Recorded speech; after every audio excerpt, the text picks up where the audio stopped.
Sebenarnya fashion designer itu kan harus memilih DNA dia. Oke. Kamu harus mempunyai DNA kamu itu apa sebagai fashion designer. Karena kan banyak pilihan ya, dari streetwear atau gaun-gaun pengantin, gaun-gaun evening, atau yang apa itu namanya yang kayak orang pakai hari-harian, yang daily wear gitu ya. Iya. Jadi kamu harus memilih salah satu benang merah. Kamu tuh mau yang seperti apa orang tahu kamu. Kamu bawa apa, brand kamu yang seperti apa. Sebenarnya untuk menggampangkan orang mengingat. Begitu lihat itu, oh pasti punya dia. Seorang fashion designer yang harus dia ingat selain ada talenta juga harus ada modal. Iya. Kamu ada talenta nggak ada modal, agak sedikit challenging ya. You have to fight harder. Bisa, tapi sesuatu sekarang semuanya harus serba pakai uang untuk belanja ya. Kalau memang kita sudah tidak punya ide, jangan sampai mencontek. Persis. Karena mencontek itu hal yang tidak enak gitu ya. Itu bisa bisa dituntut ya kan. Pinter-pinter untuk mengutak-atik. Oke, ini seperti ini, kita utak-atik lagi aja. Karena banyak kasus di luar sana, bahkan desainer yang sudah terkenal pun ya, dia mencontek persis koleksinya desainer yang si A gitu. Tiba-tiba dia show, langsung blacklist.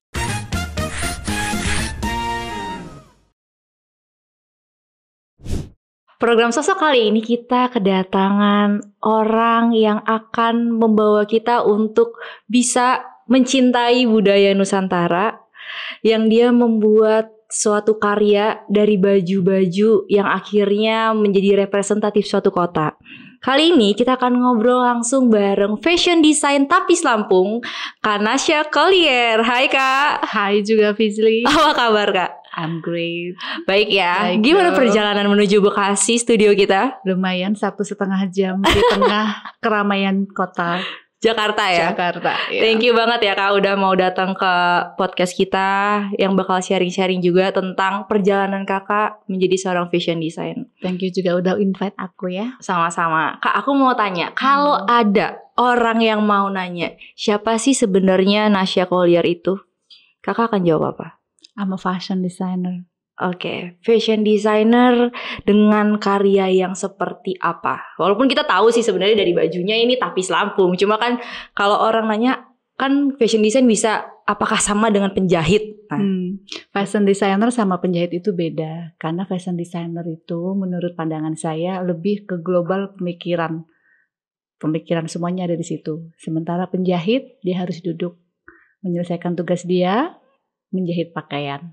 Selebihnya yang finishing, yang mengerjakan sebelum masuk ke tukang jahit itu siapa gitu kan.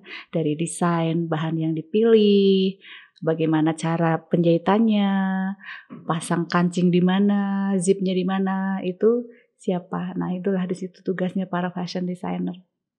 Berarti lebih ke pengambilan keputusan ya Kak. Maksudnya kayak idenya itu kayak gimana, Ya. Nah, kenapa dan apa motivasinya yang membuat Kak Nasya itu terjun ke fashion design? Padahal kalau perempuan kan bisa yang lain, kenapa harus fashion design?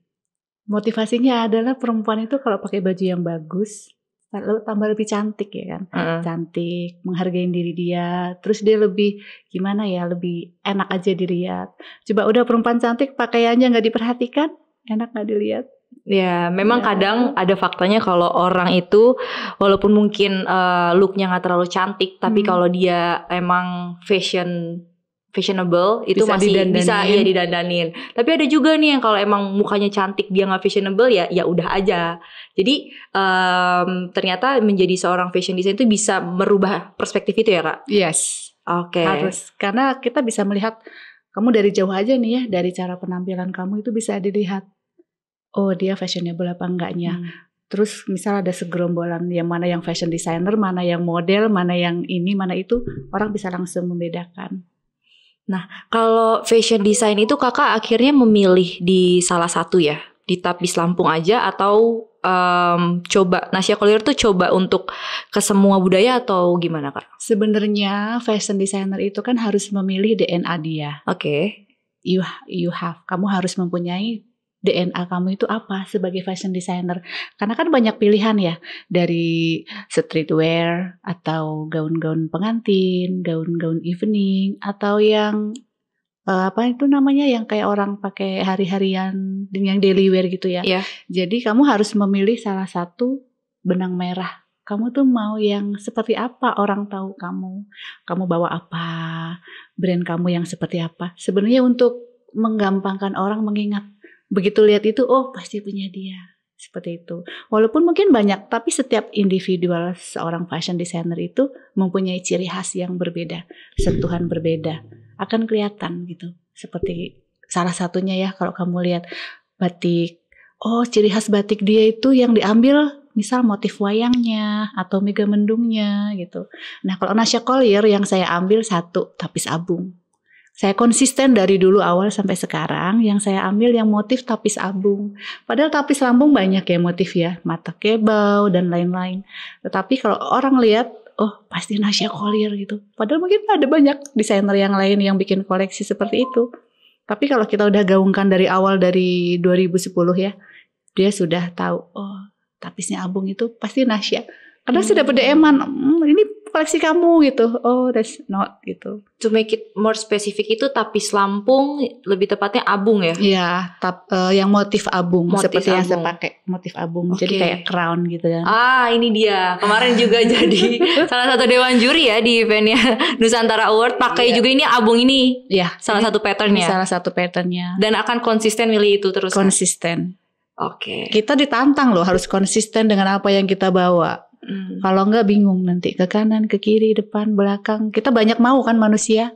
Nah, sekarang kalau kakak memilih salah satu tapis abung, apakah dengan proses kakak menjadi seorang fashion design itu diterima sama dunia luar ataupun internasional, kak? Sejauh ini pengalaman kakak? Sejauh ini yang saya perhatikan diterima dengan baik.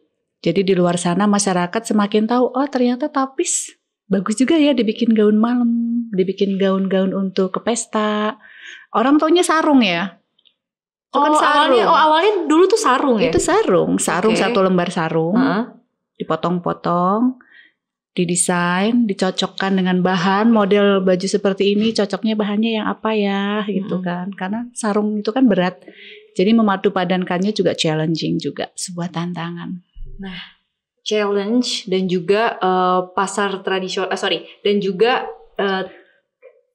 kain tradisional. Itu kan pasti ada challenge-nya dong, Kak. Banget. Membawa kain tradisional yang bahkan ternyata lebih spesifik banget kan, kakak terlalu spesifik kan ya, memilih satu pattern. Satu pattern. Nah, itu tuh tantangannya apa aja, Kak, pada saat kakak mau membawa itu agar bisa menumbuhkan awareness ke orang lain? Tantangannya itu satu, di saat motif yang kita butuhkan sama warnanya ya. Warnanya kan saya mencoba konsisten untuk di warna yang hitam, gold sama merah ya kan. Yang lain-lainnya sebagai tambahan koleksi gitu. Tantangannya kadang warna yang kita cari nggak ada. Terus sekarang banyak yang benang beratnya juga sudah jarang ditemuin. Adanya yang benang-benang ringan begitu ya kan. Terus kedua, kalau kita mau motong-motong itu seperti ada rasa sorry gitu, aku harus ngomong minta maaf dulu ya, kamu aku potong-potong. Karena aku tahu para pengrajin itu bikinnya kan per benang. Dalam satu sarung itu kan bisa 3 bulan, more gitu kadang ya. Kalau mau dicepetin juga bisa, tapi butuh waktu untuk bikin. Untuk motong jadi kayak sorry ya, aku harus potong-potong kamu, dibikin baju yang lebih cantik. Kak, itu ini sebenarnya nggak tahu sih saya harus nanya atau enggak, tapi kenapa harus ada word affirmation kayak gitu, Kak, untuk memotong? Apakah sebenarnya itu ada kayak apa ya? Ada nyawa sesuatu nggak ketika kakak melakukan itu? Menurut saya ya, everything itu kan dari nyawa, dari rasa cinta para penenun untuk membuat ini semua, ada artinya masing-masing ya kan. Jadi kita seperti menghargai hasil karya para penenun juga. Oke. Ya kan, tapi kita harus potong mau nggak mau gitu ya. Leftovernya juga kita manfaatkan untuk bikin aksesoris atau tambahan-tambahan yang lain. Seperti kita mau makan atau masak, kita berdoa dulu, minta maaf ini ya kamu, misalnya mau masak ikan, maaf ya ikan, aku harus makan badan kamu nyawanya pergilah ke surga, kita dikasih badannya untuk kita makan sekeluarga gitu. Something like that. Ya, jadi ada rasa syukur kita pada Tuhan, ya rasa syukur kita sama para pengrajin, gitu kan. Sebelum kita potong-potong dedel-duel itu kita minta maaf dulu gitu ya. Dengerin enggak, yang penting I have to say it gitu. Aku udah mengatakan hal itu. Wah, ini another level sih menurut aku. Kayak bagaimana dalam melakukan sesuatu itu ada komunikasi antara kita dan apapun yang lagi kita kerjakan ya. Iya. Itu punya dampak besar nggak dalam proses pencapaian karir kakak? Iya, it is banyak dampaknya. Karena sesuatu baju yang udah jadi pun kita harus kasih nama, dia lahir. Kamu namanya siapa ya? Kamu lahirnya bulan apa ini gitu kan? Ya iya dong, satu baju. Oh ini lahirnya tuh misal bulan Desember nih, tanggal 1 selesai dijahit. Kita kasih nama kamu apa ya? Itu gitu. Kenapa Kak?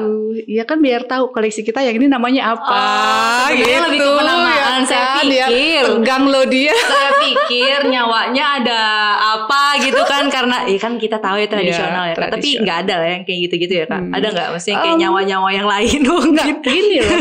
Kalau kita model bawain baju aja harus nyawanya harus dihidupkan. Oke. Supaya bajunya lebih hidup. Di mana sih? Gitu kan, misalnya bajunya baju yang banyak selendangnya, supaya lebih hidup selendangnya dimainin dong, nyawanya ada gitu. Oh berarti sama aja sebenarnya kayak kita harus menyatu ya Kak? Yes, menyatu dengan apa yang kita pakai. Kamu syukurin baju yang kamu pakai, oh thank God baju gue bagus ya, bikin aku tambah cakep, tambah pede gitu. Makasih ya baju ya, nanti kamu kalau kotor aku cuci, aku rawat. Ya dia listen. Seperti badan kamu, aduh sakit perut gitu. Maaf ya perut ya, tadi kebanyakan makan cabai. Nanti aku nggak usah makan cabai dulu. Gitu. Little thing matter, you know. Ya, sesuatu hal kecil tapi sangat penting untuk kita hargain. Oke. Nah kita geser lagi ke baju tradisional nih Kak. Pattern tradisional itu kan pasti banyak yang berpikir itu adalah pengaruh waktu. Contohnya kayak apakah tapis Lampung itu relevan untuk era-era kedepannya? Menurut saya ya, karena selama yang saya research selama ini ya, saya gaung-gaungkan tapis Lampung, semakin banyak orang yang makin aware, makin tahu apa sih ini. Oh ternyata dia bisa dibikin seperti ini ya, bisa dibikin baju-baju mewah, baju-baju gaun-gaun malam, bahkan bisa dibikin untuk hari-harian, bikin blazer tapisnya dikit di sini, dikit di sana, untuk membawa kesan tradisional Nusantaranya. Pokoknya di-brandingkan terus gitu ya Kak? Yes, di-brandingkan terus aja ya. Kalau bukan diri kita sendiri yang nge-branding, siapa lagi ya kan? Nah ini nih salah satunya mungkin ada ulasan warna hitam tapi tetap mengedepankan untuk tapis Lampung yang abungnya ya Kak? Iya, tapis abung. Ini roknya aja ini sarung 2 disambung. Karena dia tebal dan dilebar kan. Ini kan bawahnya full sarung. Dan ini 2 sarung jadi 1. Kalau yang atasnya kan aku cuman motif dia sininya itu aku pakai selendangnya dipotong buat dibikin Sabrinanya. Tapi idea bikin kan karena tadi terlalu spesifik dalam satu jenis pattern, ada nggak sih kayak jadi susah untuk memandu badankan atau nggak cuttingannya jadi lebih terbatas Kak? Disitulah challenging kita dengan satu pattern yang sudah kita komitmen. Bagaimana caranya kita membuat berbagai jenis koleksi. And paling nggak setahun harus ada 1 koleksi keluar kan, at least as a fashion designer gitu. Itu yang kalau kita belajar, kita harus menciptakan baju yang belum pernah eksis di dunia. Iya sih, itu sih sebenarnya ya tantangan seorang pengusaha sih ya kan. Berarti berarti seorang Nasya Collier ya kan, kebetulan memang nama mereknya Nasya Collier. Apakah seorang fashion designer itu pengusaha? Iya, bisnis. Fashion mean business. Fashion itu sesuatu economical. Dengan ekonomi. Karena untuk membuat koleksi kamu harus punya uang untuk belanja bahan. Kamu harus punya uang untuk membeli segala keperluan untuk dari bikin, dari ongkos kamu ke sana kemari, bayar tukang jahit dan lain-lain. Di situ kita sirkulasi keuangan. Kita juga membantu para orang-orang sekitar kita untuk mempunyai pekerjaan dari jahit, payet, kurir ya kan? Sana kemari itu kita benar-benar berkolaborasi untuk bangsa dan negara juga loh. Gitu. Jadi seorang fashion designer yang harus dia ingat selain ada talenta juga harus ada modal. Kamu ada talenta nggak ada modal agak sedikit challenging ya. You have to fight harder. Bisa, tapi sesuatu sekarang semuanya harus serba pakai uang untuk belanja ya. Nah, kalau seorang pembisnis tidak ada modal, kita punya thinking, berpikir, kita tetap harus kasih proposal cari modal. Betul. Ya, fashion itu, Fizli, bukan hal yang mudah. Bagi para pemuda-pemudi atau siapapun yang pingin menjadi seorang fashion designer, pikirkan satu hal, research dulu lu mau jadi dirimu itu mau jadi yang seperti apa. Siapkan modalnya pengetahuan, modal otodidakmu atau modal yang sudah kau pelajarin plus modal uang. Penting. Modal uang dulu atau modal duit dulu, Kak? Uang sama duit cuma harus beda tulisannya ya. Oh, berarti harus inline. Inline uang sama duit kan? Fizli tanya. Modal atau duit? Kalau disuruh pilih, Kak? Modalnya duit. Modal ilmu atau modal duit duluan? Sebaiknya modal ilmu. Karena dari ilmu kita bisa menciptakan duit sebanyak apapun. Kalau modal duit doang modal tunjuk sebenarnya ya kan? Modal tunjuk kalau kamunya kurang knowledge, maybe works, but lebih baik diimbangin. Modal ilmu dan modal uang seimbang. Jadi biar lebih ngembanginnya enak. Kalau sekali bikin koleksi, Nasya Collier itu bisa berapa sih angkanya? Berapa tuh? Coba kira-kira ada nggak yang bisa tebak? Satu koleksi, satu baju aja dari Tapis Lampung. Minimal modalnya. 5 million? 10 million? Ya, about that. Itu pun yang tanpa bling-bling yang berlebih ya. Yang mahal berarti si sarungnya. Atau jasa penjahitnya. Penjahitnya iya. Terus jasa tambahan payet. Plus payetnya itu kan harus yang benar-benar kualitas. Ngapain bikin baju udah capek, masang payet. Capek payetnya yang luntur. Masangnya yang asal. Nggak tahan lama. Kita kan mau yang tahan lama. Terus rewear, reuse, recycle. Ya kan, regeneration. Pass on gitu. Seperti itu Fizli. Nah, dengan membawa fashion Nusantara atau tradisional kan untuk kaum anak muda sekarang nggak terlalu aware ya, Kak. Kakak menerima apa saja tantangan selama memperkenalkan Tapis Lampung dengan anak muda? Memperkenalkan Tapis Lampung dengan anak muda yang tidak tahu apa itu Tapis Lampung itu challenge. Mereka tanya itu dipikir dari daerah mana gitu. India kah? Oh iya sih. Oh, India memang benangnya benang dari India. Ya kan? Benangnya ini bukan benang yang Indonesia, ini aku dari research benangnya adalah supply-nya dari sana gitu. Makanya sekarang benang yang berat udah susah dicarinya. Gitu. Terus orang pikir dari mana ya gitu. Tapi ketika kamu bilang Lampung, kamu lihat logonya Sigernya Lampung itu ya. Iya. Ini kan hampir sama dengan logo. Sebenarnya Tapis Abung itu ini logo Siger Lampung loh yang di kalau orang mau cewek mau nikah gitu. Iya. Yang kayak ratunya gitu Siger Lampung. Jadi Lampung gitu. Jadi anak-anak muda sekarang banyaknya taunya kan yang lebih batik. Ya kan kalau batik hampir semua orang tahu. Tapi kalau Tapis, nah disinilah challenging kita untuk semakin memperkenalkan apa itu tapis, dari mana itu tapis. Tapis itu bisa diapakan selain cuma hanya sarung gitu ya. Tuh, untuk cowok bisa dong dibikin koleksi kayak kemarin yang aku bikin buat MC Nawacita Nusantara Awards sama kemarin yang di acara TNI. Jadi supaya tidak terlalu norak, mungkin orang bilangnya oh norak ya banyak banget warnanya terlalu bling-bling gitu. Tapi di saat kita padu-padankan yang pas dengan bahan yang pas dengan kualitas penempatannya yang pas, itu jadi lebih elegan, mewah. Mewah, kelihatan kan harganya. Yang ini Kak? Ini yang MC-nya kelihatan nggak di sini sebenarnya. Nah ini salah satu tuh. Oh bisa jadi OB. Ya bisa jadi OB. Jadi pakai baju apapun, kalau masih mau pakai itunya bisa kita pakai OB. Terus yang dipakai Mbak Ayu Ashari itu cape ya, cape-nya, roknya bisa dipadu-padanin. Ini yang dipakai Isabel juga. Itu kan hanya sedikit kanan kiri, tapi udah kelihatan mewahnya gitu ya. Nggak usah terlalu banyak gitu.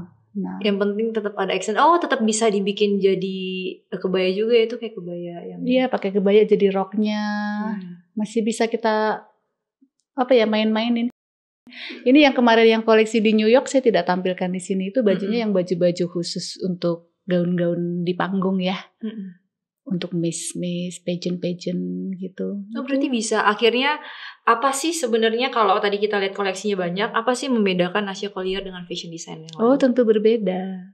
Berbeda sekali kalau dilihat dari segi patternnya, terus dari segi ini apa namanya, kita bilangnya itu ciri khasnya. Pasti kalau ngeliat yang gaun-gaun malam pasti pikir oh itu Nasya Collier gitu. Karena ngambilnya cuman yang kayak potongan tapisnya di sini, gaunnya di sini gitu. Bedanya orang bisa bedakan yang Nasya Collier sama yang orang lain. Look the same, tapi orang yang udah kenal Nasya Collier, yang sudah tahu, dia tahu, oh ini punya si Nasya, oh itu bukan si Nasya gitu. Karena emang saya spesifiknya untuk ngambil yang gaun evening glam look. Iya, glam look. Jadi emang khusus untuk yang menengah ke atas ya sebenarnya ya. Yang mahal itu yang mahal. bahasa halusnya ya seperti mahal, itu ya. Karena emang mahal. Jahitnya harus rapi, harus bagus, penempatannya harus pas, pakainya juga di acara yang pas gitu. Nah sebenarnya kalau kakak berapa tahun sih kak? Dari 2010 sampai sekarang. Berarti 14 tahun. Really? 14 tahun 14 ya. tahun ya. 14 tahun. Apa tantangan yang paling kakak rasakan sebagai fashion design yaitu Nasya Collier? Sebenarnya yang tantangan paling challenging pas COVID ini. Pas COVID kemarin ya. Itu berasa banget. Yang biasa rame orderan, orang banyak pada sewa, pada pesan, pada custom gitu. Ini COVID tiba-tiba kita harus tiarapkan. Tetapi Tuhan tidak diam. Ternyata banyak project juga yang masuk, yang banyak bikin saya jadi belajar, ternyata bisa online gitu ya. Ngukur kita online, belanja bahan online. Pas sudah selesai penjahitan kita kirim bahan pun jadi. Itu challenging satu. Keduanya itu memang sebenarnya challengingnya di mana-mana adalah modal lagi. Kita sebagai fashion designer tidak munafik bahwa kita kepingin memberikan sebuah karya yang lebih dari apa yang telah kita lakukan kemarin. Misal kemarin kita show hanya misal tahun ini bisa 1 kali, tahun depan saya pingin setiap bulan gitu saya ada show. Tapi karena challengingnya setiap kita bikin koleksi itu memang membutuhkan modal, dana, dan banyak hal yang harus kita arrange dari A sampai Z. Ya, you know gimana challengingnya untuk bikin event, untuk bikin fashion show. Satu koleksi bisa keluar itu bukan hal yang mudah. Itu benar-benar banyak orang terlibat di dalamnya. Belum lagi kalau ada kesalahan yang mereka anggap kecil, tapi buat kita para desainer itu kesalahan fatal gitu ya. Satu hal yang tidak kita finishing touch aja itu udah nggak sesuai dengan yang kita mau, nggak mau kita keluarin. Nah menarik nih, kalau buat fashion design kesalahan fatalnya itu apa sih? Kesalahan fatal. Contohnya kan setiap profesi punya kesalahan fatalnya masing-masing. Nah kalau fashion design itu apa? Kesalahan fatal adalah baju yang sudah kita kasih detail-detail semuanya, ternyata yang dibikinkan itu size-nya mungkin nggak sama. Pas di saat kita fitting model yang harusnya kita bisa show-kan, dia tidak bisa keluar itu baju. Satu ya. Kedua, kesalahan fatalnya adalah pemasangan yang seharusnya payetnya itu tidak kelar. Biasa udah mau show itu biasa udah gebrak-gebruk gitu kan, kesalahan fatal yang ini harusnya 12 kenapa cuma 10 gitu. Jadi kita harus punya backupnya. Terus tiba-tiba yang ada aja alasan yang tidak kita duga-duga ya. Penjahit sakit lah, koleksi belum kelar di hari H lah. Makanya kita harus prepare at least 3 month. Kalau yang gerasak-gerusuk itu kadang saya kayak aduh terlalu mepet ya. Karena kita gak bisa bikin show yang tiba-tiba dadakan. So many things we have to prepare, dari model, koleksi ya kan.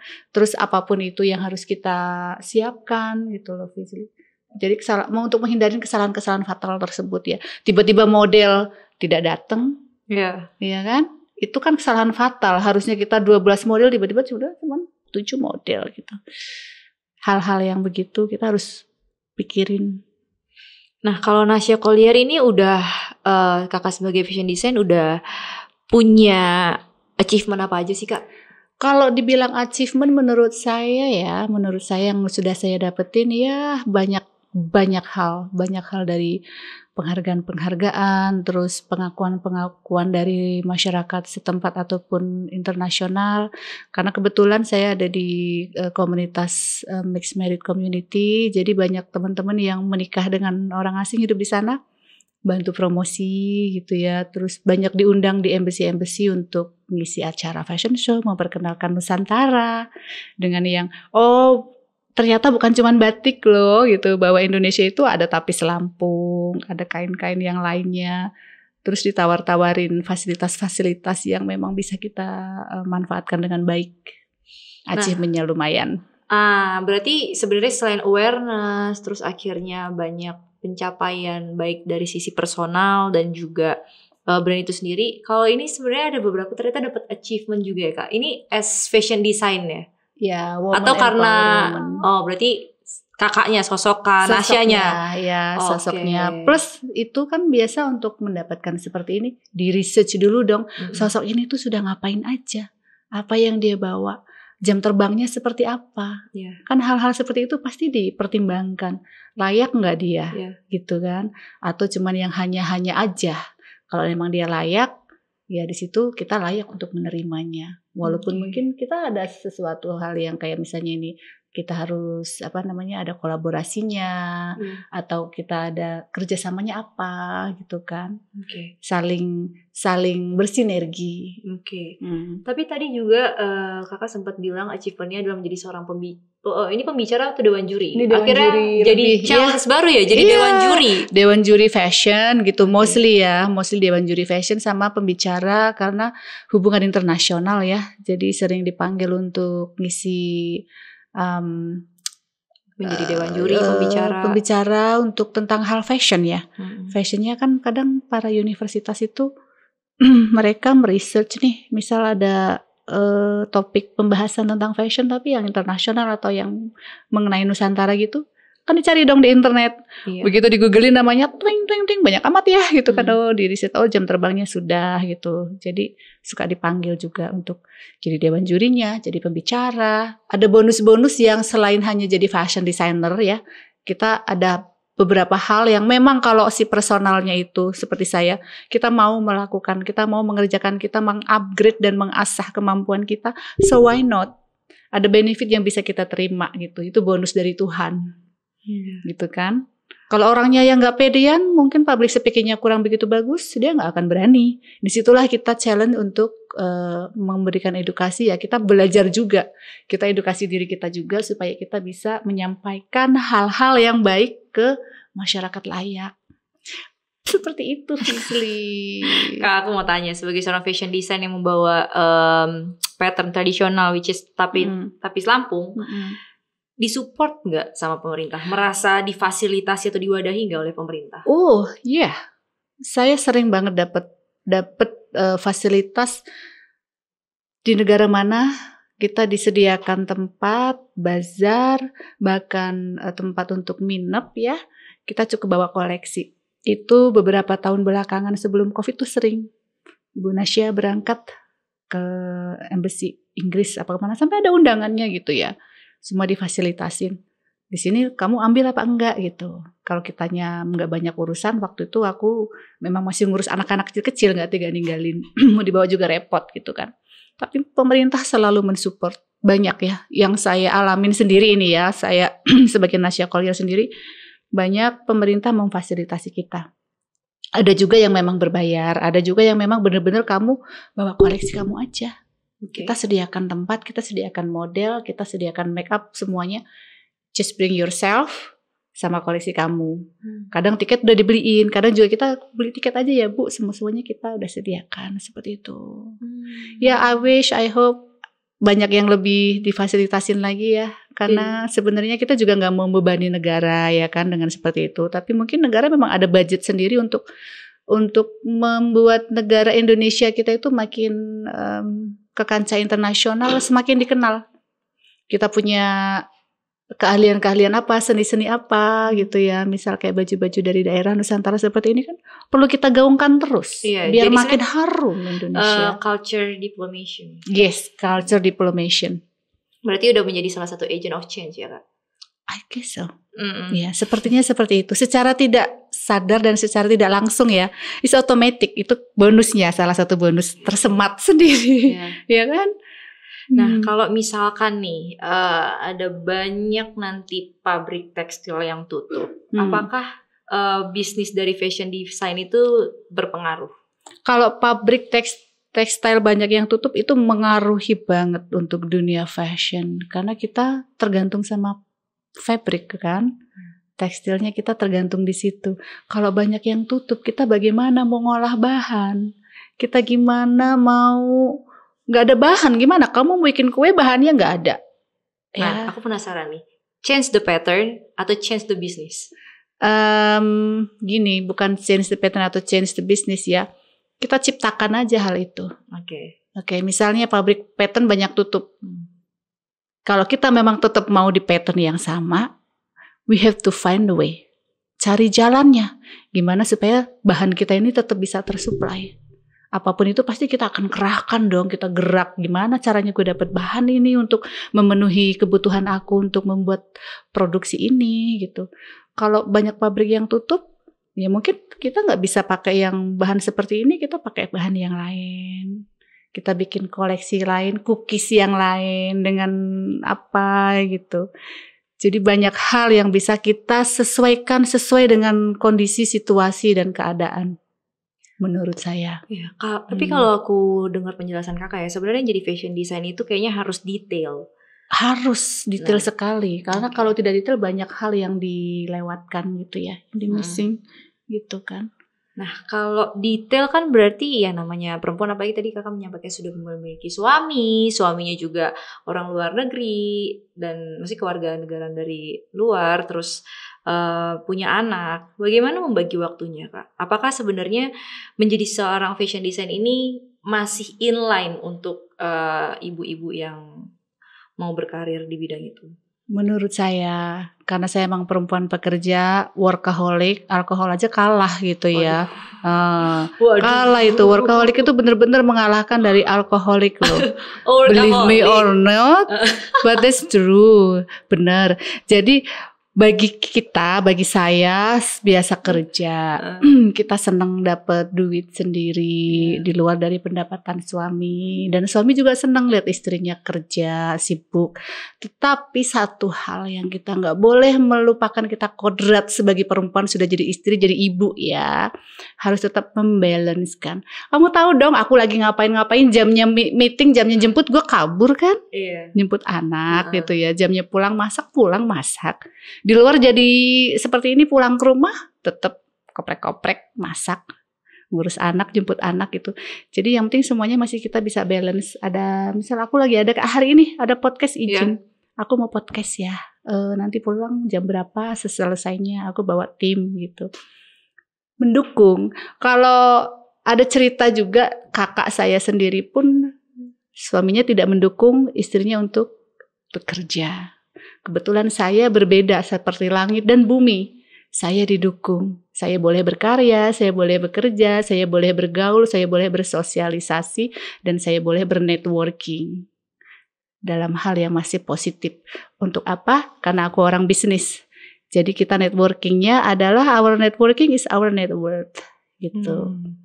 Berarti menentukan siapa suaminya berperan penting juga dong, itu menjadi seorang entrepreneur ataupun fashion design ya terutama. Harus, salah satu untuk mencari pasangan adalah kamu harus tahu dan harus deal siapa orang yang kamu nikahin.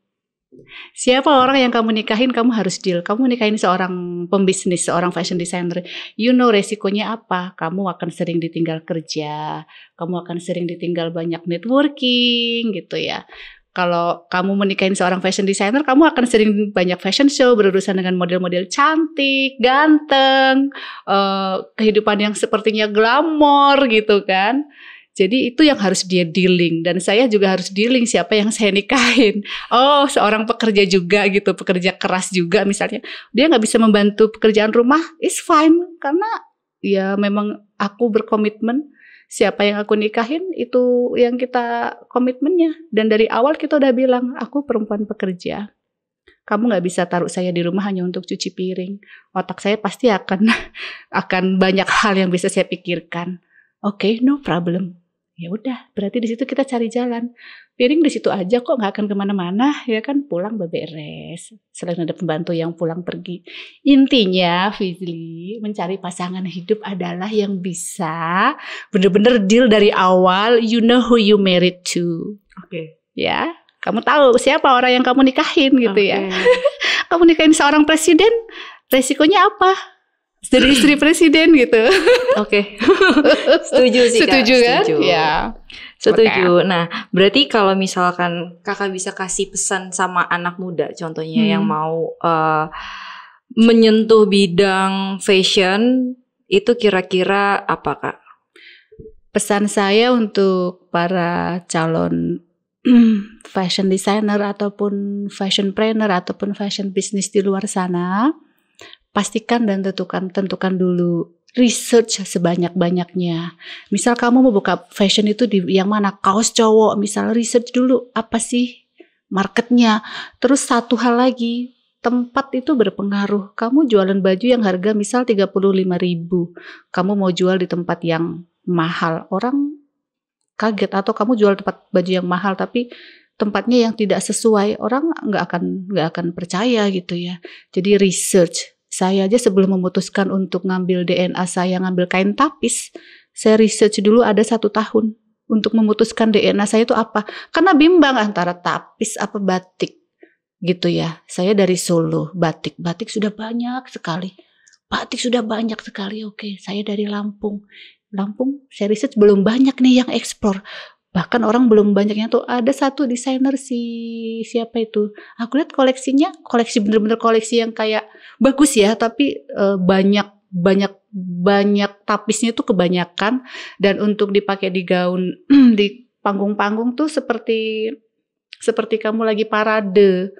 Jadi di situ saya ada ide, saya mau bikin yang lebih elegan, yang bisa dipakai, nggak terlalu banyak tapisnya, nggak terlalu norak gitulah ya. Terus nggak terlalu mencolok banget, tapi masih elegan, mewah, seksi, berkelas. Seperti itu. Jadi para calon-calon fashion designer di luar sana, research dulu. Terus satu hal, tentukan DNA kamu itu apa. Kamu mau spesialisnya aja sih. Spesialisnya mau spesialis yang apa gitu. Misal gaun pengantin aja dulu selama 3 tahun, 5 tahun. Setelah itu lebih ada anak-anaknya yang lain-lain, silakan. Tapi satu, orang tahu figur kamu ini siapa, bawa kamu apa, DNA kamu apa gitu. Seperti Fizli nih, tukang podcast gitu. Iya, ya kan? Tapi kan maksudnya dari yang sebelumnya apa itu kan ada perkembangan ya Kak. Iya. Dan pastinya sebenarnya kalau saya bisa ada di titik sekarang itu ya nggak cuma sendirian, tapi ada tim yang banyak mendukung. Tim. Sama saya juga begitu. Ada keluarga yang mendukung, ada tim yang mendukung. Kita nggak bisa kerja sendiri. Kaki kita harus banyak tangan yang membantu. Apalagi kalau mau fashion show, Fizli. Misal bikin 12 koleksi atau 24 koleksi aja itu dalam 3 bulan. Kamu benar-benar yang harus bagi-bagi sana sini, banyak tangan yang harus kita gabungkan supaya bisa jadi gitu. Kamu lihat kalau lagi fashion show kelihatannya cuma begitu doang ya. Kelihatannya cuma begitu doang. Behind that, all the progress you don't have to know. Kamu gak usah tahu progresnya seperti apa. Ini saya rasa semua bisnis itu pada akhirnya yang tahu dapurnya adalah timnya masing-masing sih. Masa orang yang di luar, kalau sampai orang di luar tahu berarti timnya yang nggak tahu keluar. Bocor ya kan? Bocor kan? Ya karena sebenarnya kalau apapun yang ada, menurut aku ya Kak, kalau apapun yang ada di bisnis setiap orang yang kelihatannya bagus, ya emang harusnya kayak gitu, kelihatannya bagus. Kalau misalkan di dalamnya ada apa-apa, ya itu hanya tim yang meramunya yang tahu. Kalau sampai orang luar tahu, berarti tim yang meramunya kasih tahu. Iya betul. Rahasia dapur ya. Rahasia dapur. Kita kan mau apa sih? Kita tujuannya hanya untuk menunjukkan koleksi kita loh. Kita untuk penjualan. Ini koleksi terbaru kita. Prosesnya seperti apa? Ya nanti itu behind the scene. Progress. Related to behind the scene, sebenarnya kan pasti udah mulai mikirin dong tren 2025 tuh kayak gimana sih Kak? Ini soalnya kalau dari Vimela sendiri itu tren baju lebaran 2025 itu kaftan, gamis, brokat jadi pilihan utama. Tapi kayak brokat itu brokat sekarang kayaknya agak sedikit ke nomor 2, nomor 3 ya. Sekarang lebih ke bahan-bahan yang satin, adem, halus. Jadi lebih kayak yang bener-bener jatuh, nggak panas. Karena kemarin banyak orang bikin pakai brokat gerah lebaran ya kan. kipas-kipas panas gitu.